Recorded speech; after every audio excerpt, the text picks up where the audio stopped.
வணக்கம் அம்மா. இஸ்லாம் பெண்களின் உரிமைகளை மறுக்கிறது காரணம் என்ன? எப்படி பறிக்கிறதுன்னு சொல்றீங்க?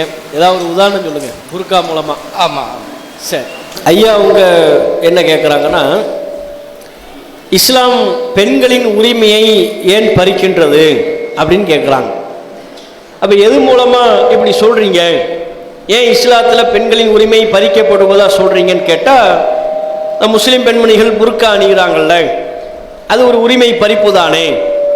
அவங்க விரும்பிய ஆடையை அவங்களால் அணிய முடிகிறது இல்லையே. குறிப்பிட்ட புர்கா என்கிற இந்த ஆடையை அணியும்படி இஸ்லாம் சொல்வது அவர்களுக்கான ஒரு சுதந்திரம் பறிக்கப்படுவதைத்தானே உணர்த்துகிறது அப்படின்னு கேட்குறாங்க. முதலாவது இந்த புர்காவுக்கு முன்பாக முதல்ல ஒரு விஷயம் புரிந்து கொள்ளணும். இஸ்லாம் என்கிற இந்த மார்க்கம் இது ஆதி மார்க்கம். எங்களுடைய நம்பிக்கையின்படி உலகின் முதல் மனிதர் உருவான போதே இஸ்லாம் என்கிற மார்க்கமும் உருவாகி விடுகிறது. முதல் மனிதர் யார்? ஆதம். ஆதம் இந்த உலகில் தோன்றுகின்ற பொழுதே, ஆதாம் ஏவாள் என்று சொல்கிறோம் அல்லவா, அதைத்தான் முஸ்லிம்கள் நாங்கள் ஆதம் ஹவ்வா என்று நாங்கள் சொல்வோம்.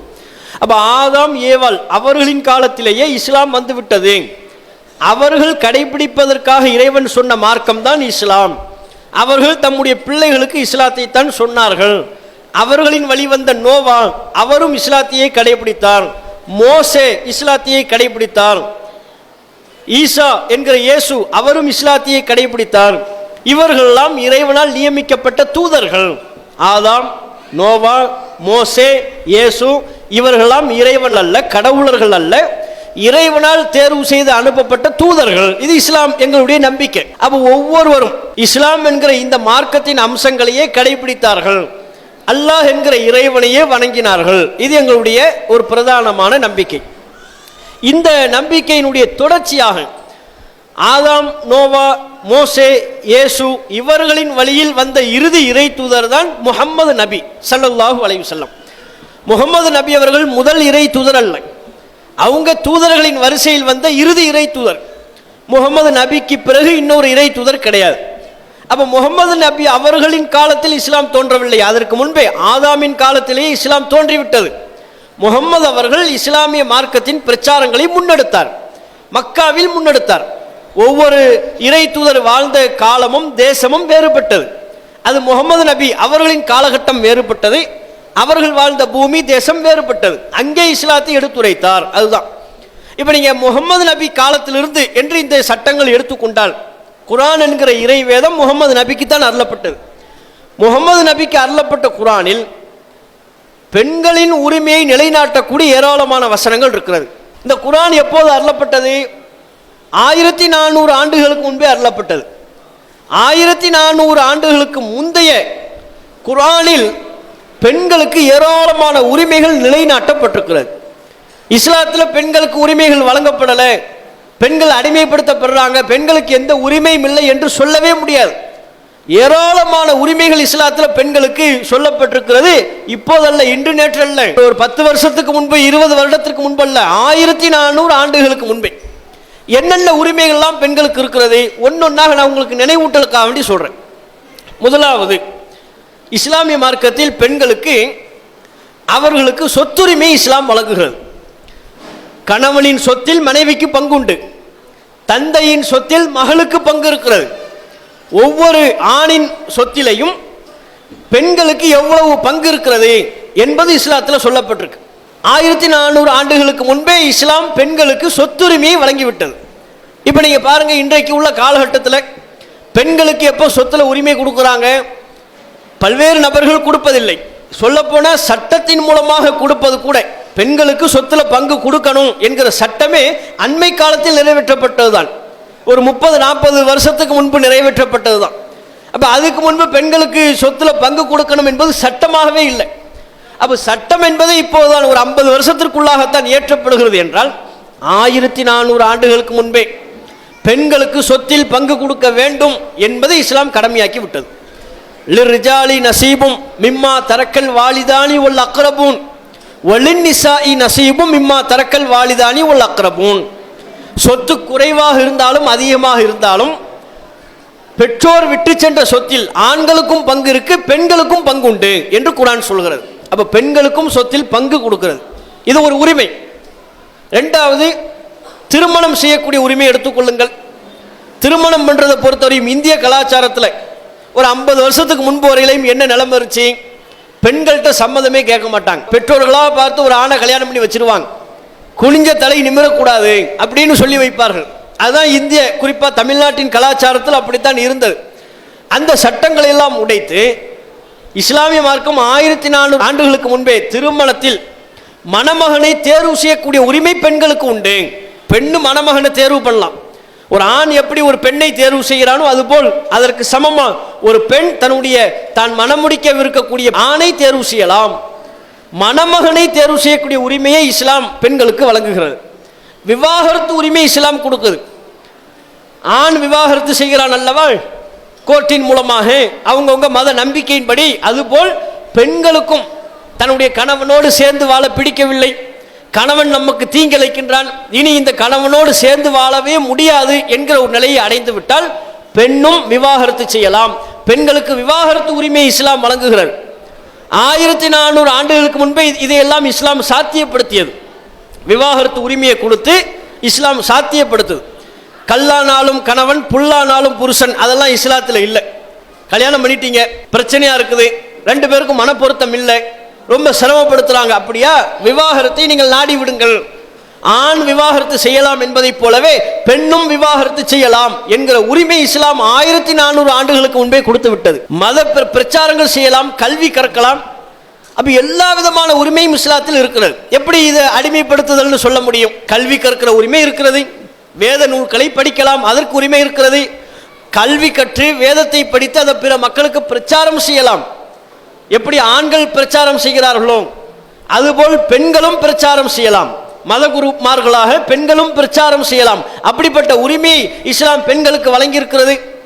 திருமணம் செய்யக்கூடிய உரிமையை, சொத்துரிமை, எல்லா வகையிலான உரிமையையும் பெண்களுக்கு இஸ்லாம் நிலைநாட்டி இருக்கிறது 1400 ஆண்டுகளுக்கு முன்பே. அப்ப எல்லா உரிமையும் ஒரு சேர இஸ்லாம் கொடுத்திருக்கும் பொழுது பெண்களை அடிமைப்படுத்துது அப்படின்னு எப்படி சொல்ல முடியும்? எந்த விதத்தில் அடிமைப்படுத்துச்சு? ஒன்னே ஒன்னதான் சொல்றாங்க. இவ்வளவு நல்ல விஷயங்கள் இஸ்லாத்தில் இருக்கு. இதையெல்லாம் பார்க்காம வெறுமனே புர்கா என்கிற ஒன்றை மாத்திரம் பார்த்து, அதுவும் நல்ல விஷயம், ஆனால் அதை தவறாக பார்த்து இஸ்லாம் பெண்களை அடிமைப்படுத்துதுங்கிறாங்க. இந்த புர்கா என்பதை எடுத்துக்கொள்ளுங்கள். இதுல என்ன அடிமைத்தனம் இருக்கிறது அப்படிங்கிறத நம்ம யோசிச்சு பார்க்கணும். பெண்கள் வீட்டை விட்டு வெளியே வரக்கூடாது அப்படின்னு இஸ்லாம் சொல்லுதா? இல்லை. ஆண்கள் எப்படி ஒரு தேவைக்காக வீட்டை விட்டு வெளியே வரலாமோ அதுபோல் பெண்களும் சில தேவைக்காக வீட்டை விட்டு வெளியே வரலாம். இப்போ நீங்க பாருங்க, இந்த சபையில முஸ்லிம் பெண்கள் இருக்கிறாங்கல்ல, வீட்டை விட்டு வெளியவே வரக்கூடாது அப்படின்னா தானே அடிமைப்படுத்துதல்னு சொல்லணும்.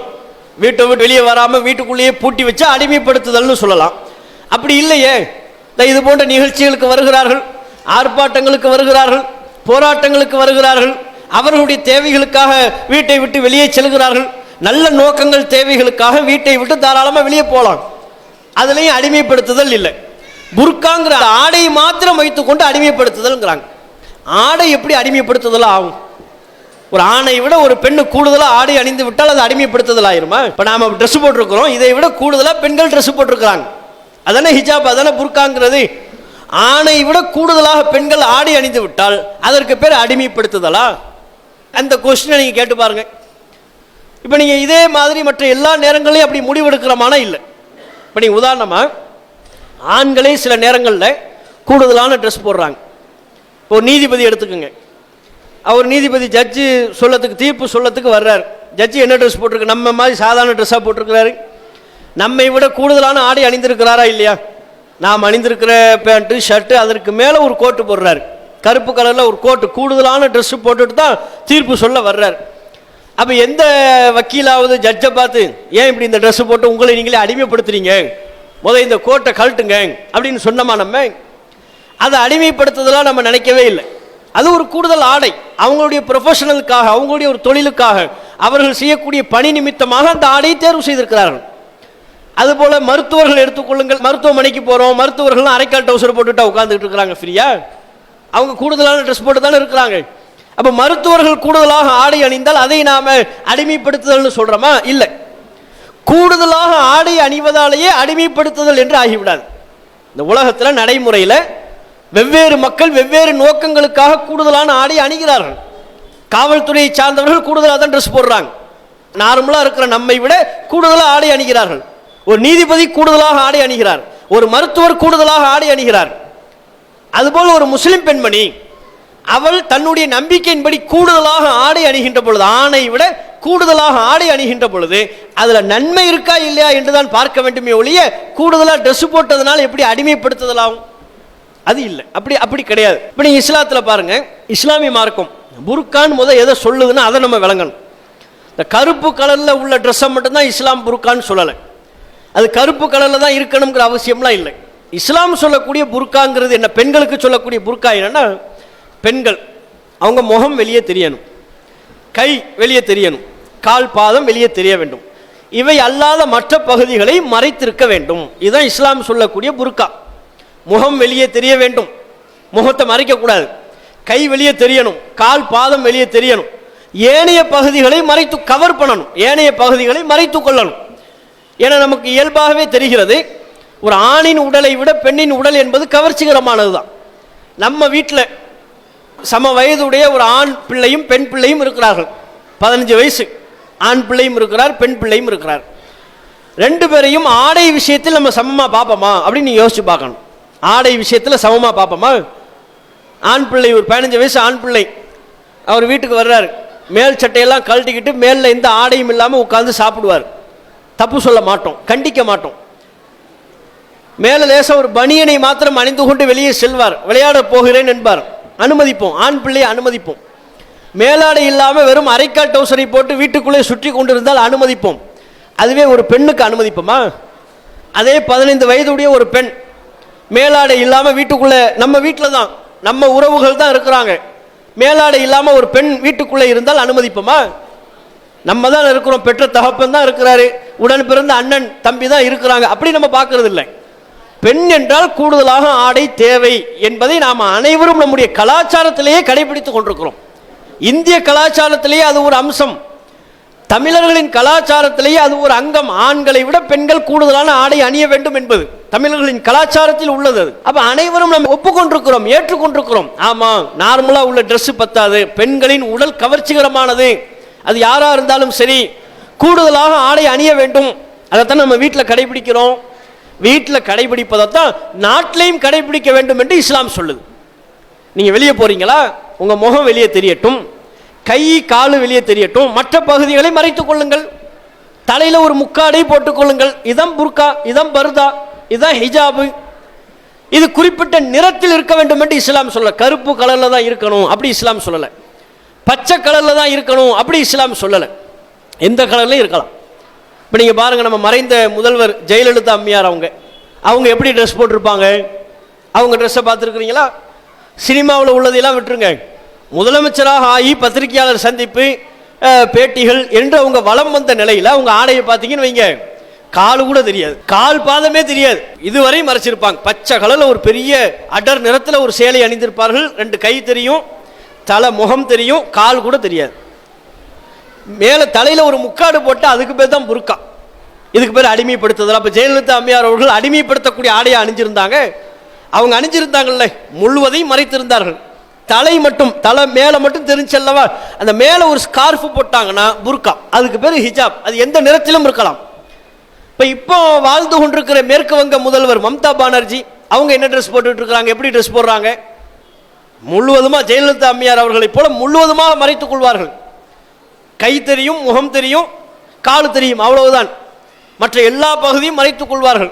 கலர் தான் வேற. ஜெயலலிதா அம்மையார் அவர்கள் பச்சை நீலம்ங்கிற அந்த அடர் நிறத்தில் ஆடை அணிவார்கள். மம்தா பானர்ஜி சாஃப்ட் கலர்ல, வெள்ளை சந்தனம் இந்த கலர்ல அணிவார்கள். கலர் தான் வித்தியாசமே தவிர இருவரும் ஒரே பாணியில் ஆடை உடுத்தக்கூடியவர்கள் தான். தலையில முக்காடை போட்டு விட்டால் அதற்கு பேர் ஹிஜாப். இப்போ நம்ம என்ன கேட்கிறோம்னா, ஜெயலலிதா அம்மையார் அவர்கள் அணிந்த ஆடையை நீங்க கற்பனை பண்ணி பாருங்க, அதுல தலையில ஒரு முக்காடு போட்டு அதுக்கு பேர் புர்கா, அது அடிமைப்படுத்தக்கூடிய ஆடையா? அதைத்தான் நம்ம கேட்கிறோம். எந்த விதத்திலையும் அதுல அடிமைத்தனம் இல்லையே. அப்ப ஏன் பெண்களை இஸ்லாம் அடிமைப்படுத்துது? பெண்களை இஸ்லாம் அடிமைப்படுத்துதுன்னு ஏன் நினைக்கணும்? கவர் பண்ணக்கூடிய விஷயங்களை கவர் பண்ணித்தான் ஆகணும். நம்ம இயல்பிலேயே நாம நம்புறோம், ஆண்களை விட பெண்களின் உடல் கவர்ச்சிகரமானது, அது மறைக்கப்பட வேண்டியது. இந்த வாதம் சரியா தப்பா? அப்ப மறைக்கப்பட வேண்டியது, கவர் செய்யப்பட வேண்டியது என்றால் கவர் செஞ்சுதான் ஆகணும். எல்லோரும் நம்ம பயன்படுத்துறோம், மதிப்புமிக்க சில பொருட்களாக இருந்தால், செல்போன் எடுத்துக்கோங்க, செல்போனு கவர் போடுறாரு. ஏன் கவர் போடுறாரு? அது மதிப்புமிக்க பொருள், அதை கவர் பண்ணணும். அதனால தானே வீடுகளில் வீதிகளில் நம்ம பல்வேறு விதமான இனிப்பு பண்டங்களை பார்க்கிறோம். மதிப்புமிக்க பொருட்கள், அதில் அசுத்தங்கள் படிந்து விடக்கூடாது, தவறான பொருட்கள் அதன் மேல் அமர்ந்து விடக்கூடாது. அப்போ இனிப்பு பண்டங்களின் மீது கவர் செய்கிறார்கள். அப்போ மதிப்புமிக்க பொருள் என்று சொன்னால் அதை கவர் பண்ணித்தான் ஆகணும், அதான் நல்லது. இஸ்லாம் என்ன சொல்கிறது? பெண் மதிப்பு மிக்கவள். இப்போ வெளியில் நீங்கள் ஒரு கடைக்கு போகிறீங்க, இனிப்பு ஸ்வீட்டு விற்கிறாங்க, ஒருத்தர் எந்த கவரும் பண்ணாமல் ஈ மொக்கிது, அசுத்தங்கள் தூசிகள் படியுது, ஓப்பனில் விற்கிறாரு. அவர்கிட்ட போய் நீங்கள் வாங்குவீங்களா? அல்லது இன்னொருத்தர் கண்ணாடி போட்டு எந்த தூசியும் படியாத விதத்தில் கவர் பண்ணி வைக்கிறார், அங்கே போய் வாங்குவோமா? சுத்தத்தை தானே நம்ம விரும்புகிறோம். அப்போ மறைக்கப்பட வேண்டிய பொருளை மறைத்தாக வேண்டும், கவர் செய்யப்பட வேண்டிய பொருளை கவர் செய்தாக வேண்டும். பெண் என்பவள், அவளின் உடல் மறைக்கப்பட வேண்டியது. அவளுடைய உடல் ஆணின் உடலை விட கவர்ச்சிகரமானது. அப்போ அவள் தன்னுடைய உடலை மறைத்து கொள்ளக்கூடிய உரிமை அவளுக்கு இருக்கிறது. அவள் தன்னுடைய உடலை மறைத்து கொள்ளக்கூடிய உரிமையை நாம் இங்கிருந்து கொண்டு அடிமைப்படுத்துதல் எப்படி சொல்ல முடியும்? அது எப்படி அடிமைப்படுத்துதல்? இந்த ஆடை அணிஞ்சதுனால என்ன அடிமைப்படுத்திட்டாங்க? என்ன அவங்க அடிமைப்படுத்தப்பட்டாங்க? என்ன உரிமை அவங்க இழந்துட்டாங்க? வேறு எந்த நபர்களை காட்டிலும் எல்லா விதமான உரிமையும் இஸ்லாத்தில் பெண்களுக்கு வழங்கப்பட்டிருக்கிறது. அவர்களின் மானத்தை மறைக்கிற விதமான இந்த ஆடையையும் இஸ்லாம் அணிய சொல்கிறது. அவ்வளவுதான். நீங்க மறைந்த மதுரை ஆதீனம் அவர்கள் ஒரு பத்திரிகையாளர், நாட்டில் அப்போ கற்பழிப்பு சம்பவங்கள் அது மாதிரி சம்பவங்கள்லாம் அதிகமாக நடந்து கொண்டு இருந்தது, இப்பவும் அவ்வப்போது நடந்து கொண்டிருக்கிறது. அப்போ பத்திரிகையாளர்கிட்ட சந்திப்பு கேள்வி ஒன்று கேட்குறாங்க. மறைந்த மதுரை ஆதீனம், இப்போதைய ஆதீனம் அல்ல. அவங்கள்ட்ட கேட்கும்போது மதுரை ஆதீனம் அவங்க சொல்கிறாங்க, பல விஷயங்களை சொல்லிட்டு, பெண்கள் நீங்கள் முஸ்லிம்கள் பர்தா அணிவதை போல் நீங்களும் பர்தா அணிய வேண்டும், அதுதான் பெண்களுக்கு நல்லது என்று இந்து பெண்களுக்கு சொல்கிறார். ஒரு இந்து துறவி, ஒரு இந்து சாமியார், முஸ்லிம் அல்ல, முஸ்லிம் மதகுரு அல்ல அவர், ஒரு இந்து ஆன்மீக குரு, மதுரையின் ஆதீனம் என்கிற அளவிற்கு பொறுப்பில் வகித்தவர்கள், மதிப்பிற்குரிய மதுரை ஆதீனம் அவர்கள். அவர் சொன்னாரு, முஸ்லிம் பெண்மணிகள் பர்தா அணிவதை போல நீங்களும் பர்தா அணிங்க, புர்கா போடுங்க, இந்து பெண்களுக்கு சொல்றார். அப்ப பாருங்க, அது அடிமைப்படுத்தக்கூடிய ஒரு ஆடையா அவங்க கருதி இருந்தால் அது அணிய சொல்வாங்களா? ஆடை ட்ரெஸ் போடுறதுனால எல்லாம் எந்த அடிமையும் கிடையாதுங்க. இது போட்டதுனால நடக்க முடியலையா? இந்த ட்ரெஸ் போட்டதுனால வெளியே வர முடியலையா? இந்த ட்ரெஸ் போட்டதுனால சாப்பிட முடியலையா? எல்லா வகையிலும் அவங்களுக்கு இது பாதுகாப்பாக இருக்கு. இப்போ இந்த ட்ரெஸ் போடாமல் ஒருத்தவங்க ஒரு பஸ்ஸில் பயணிக்கிறாங்க, ஒரு ஆட்டோவில் பயணிக்கிறாங்க, யோசிச்சு பாருங்க. வெறுமனே ஒரு சாரி மட்டும் உடுத்தி கொண்டு இந்த ட்ரெஸ் போடாமல் போகிறாங்கன்னா சுற்றி ஆண்கள் இருக்கிறாங்க, உட்காரத்துக்கு சீட் இல்லை, ஒரு கம்பியை பிடித்து கொண்டு நிற்க வேண்டும். இப்போ சாரி மட்டும் உடுத்தி கொண்டிருக்கிற ஒரு பெண்ணால் இயல்பாக கம்பியை பிடித்து கொண்டு நிற்க முடியுமா? சுற்றி ஆண்கள் இருக்கின்ற பொழுது எவ்வளவு சங்கோச்சப்படுவாங்க, எவ்வளவு சங்கடப்படுவாங்க. அதுவே புர்கா அணிந்திருந்தால் அந்த சங்கடம் இல்லை. எங்கேயும் கையை நீட்டுக்கொண்டு ஒரு பொருளை பிடித்து கம்பியை பிடித்து கொண்டு பஸ்ஸில் பயணிக்க முடியும், ஆட்டோவில் பயணிக்க முடியும், யாருக்கும் எந்த சங்கடமும் இல்லை. சுற்றி ஆண்கள் அமர்ந்திருந்தால் கூட எந்த சங்கடத்தையும் அவர்கள் உணர மாட்டார்கள். அப்ப எல்லா வகையிலையும் புர்கா என்பது பெண்களுக்கு கண்ணியத்தை வழங்கக்கூடிய ஆடையாகத்தான் இருக்கிறதே ஒழிய அது அடிமைப்படுத்தக்கூடிய ஆடையாக எங்கேயும் இல்லை. புர்காவில் எந்த அடிமைப்படுத்துதலும் இல்லை என்பதை நாம தெளிவாக புரிந்து கொள்ளணும். அல்லாஹு அக்பர், அல்லாஹு அக்பர்.